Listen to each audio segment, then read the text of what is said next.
এত সাহস কোথা থেকে পাচ্ছেন? 4:15, 1 ঘন্টা 5 মিনিট অতিক্রান্ত, প্রায় 1.5 ঘন্টার কাছাকাছি অতিক্রান্ত হতে চলেছে।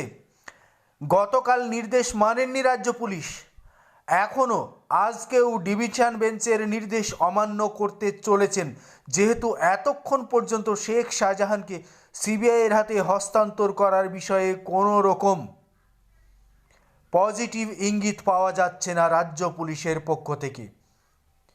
ভবানী ভবনে রীতিমতো 1.5 ঘন্টার উপর ধরে ঠাঁই দাঁড়িয়ে রয়েছেন সিবিআই আধিকারিকরা, রয়েছেন কেন্দ্রীয় বাহিনীর জওয়ানরা। অন্যদিকে সিজিও কমপ্লেক্সে সাজো সাজো রব। সিজিও কমপ্লেক্সের চতুর্দিকে ঘিরে ফেলেছে কেন্দ্রীয় বাহিনী। আঁটোসাঁটো নিরাপত্তা সিজিও কমপ্লেক্সেও। শেখ শাহজাহানকে ভবানী ভবন থেকে প্রথমেই নিয়ে যাওয়া হবে সিজিও কমপ্লেক্সে, কিন্তু এখনও পর্যন্ত রাজ্য পুলিশ শেখ শাহজাহানকে সিবিআইয়ের হাতে হস্তান্তর করেনি।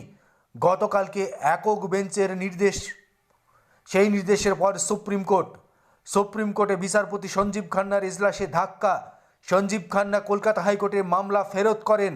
সেই মামলায় প্রধান বিচারপতির ডিভিশন বেঞ্চে হওয়ার কথা ছিল। প্রধান বিচারপতি আজ অনুপস্থিত থাকায় জরুরি ভিত্তিতে বিচারপতি হরিশ ট্যান্ডনের ডিভিশন বেঞ্চে সেই মামলার শুনানি হয়।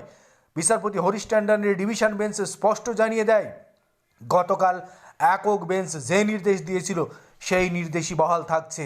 সুপ্রিম কোর্টে মামলার আবেদন করা মানেই কলকাতা হাইকোর্টের একক বেঞ্চ ডিভিশন বেঞ্চের রায়ের আবেদন খারিজ করা নয়। সুপ্রিম কোর্টে আবেদন করা মানেই সেই রায়ের উপরে স্থগিতাদেশ নয়।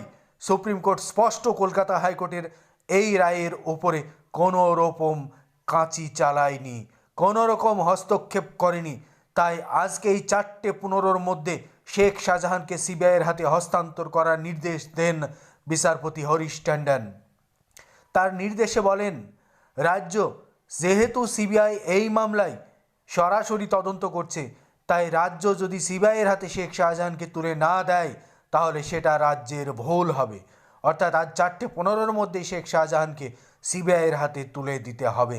কিন্তু এখনও গড়িমসি করছে রাজ্য, এখনও শেখ শাহজাহানকে সিবিআইয়ের হাতে তুলে দেওয়া হয়নি।